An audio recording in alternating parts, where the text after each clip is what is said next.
Welcome back. In this week's Madeline Motivates, we are already 2 months into 2021 and time is flying for a lot of us.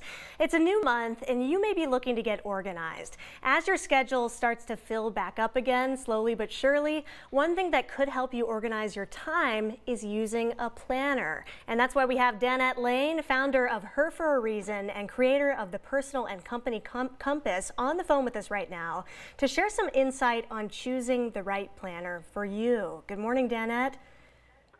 Good morning, Madeline. Thanks for having me back on Madeline Motivates. Yeah, absolutely. We love having you. And Danette, you say that there are 3 questions you should ask yourself before buying a planner. What are those 3 questions?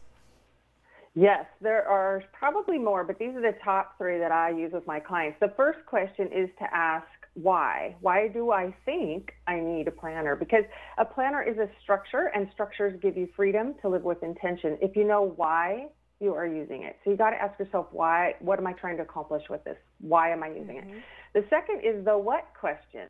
What will I put in the planner to help me reach my goals or to create the experience I want to have? This is where the structure gets animated with your personal preferences. And I always ask people to ask themselves what worked in the past and what didn't work. And then the last question is how? How will I use it? Will I create routines and rituals so that I'm actually using my planner and honoring my intentions to create more flow in my life, or honoring my intention to create the experiences or reach the goals that I want to have? So those are the 3 questions: the why, the what, and the how. Yeah, good questions to ask. And I know that for a lot of people, you might use a planner to maybe log your day, what activities might be filling your day.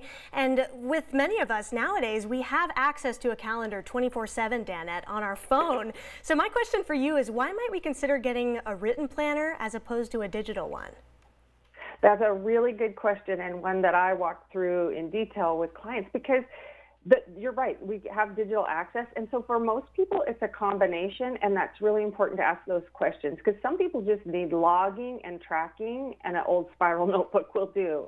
But the act of writing things down anchors in what we want, our goals, and what we're trying to achieve. So there is power that comes from writing it down, but it really is it really requires going through those questions. And I personally use a combo with my digital calendar and some written down information. Absolutely. Well, Danette, you say that the most important thing, regardless of what type of planner you choose, is consistency. Why is consistency key when using a planner?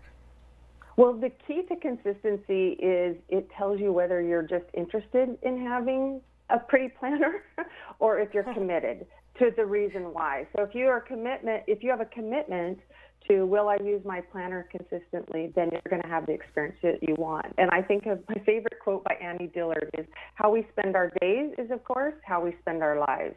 So if you have that commitment to the planner, that answers the question why, you'll get the experience that you really want. Wait, Danette, can you repeat that quote one more time? Yes, it's great, by Annie Dillard. How we spend our days is, of course, how we spend our lives.